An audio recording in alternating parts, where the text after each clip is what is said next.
Donc ici on est dans le saloir Balaka qui affine du fromage en AOP Osso-Iraty d'une quarantaine de producteurs fermiers.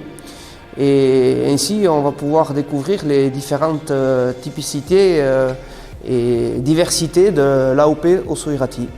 Donc les fromages arrivent juste après le salage, c'est-à-dire que les fromages ils ont 2-3 jours quand ils arrivent ici, et donc ils ont cette couleur très claire, blanche quoi. Et ensuite, suivant les techniques d'affinage que l'on pratique, on obtient deux types de croûtage différents.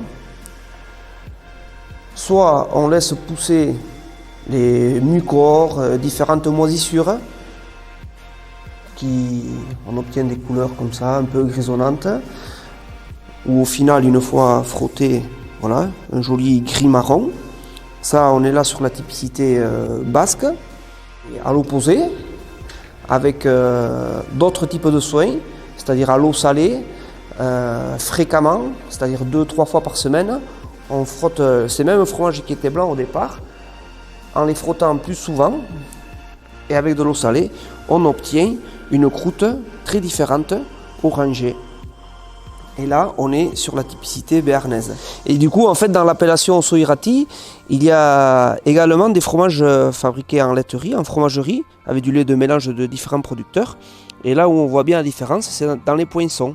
Le fromage fermier, c'est une tête de brebis de face avec un F à l'intérieur, qui marque bien la production fermière. Alors que le fromage de laiterie, c'est un poinçon avec une brebis de côté.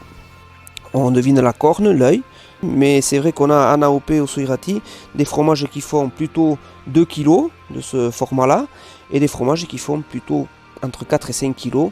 Pour finir avec les différentes typicités de l'AOP Osso-Iraty, on a ce dernier fromage ici.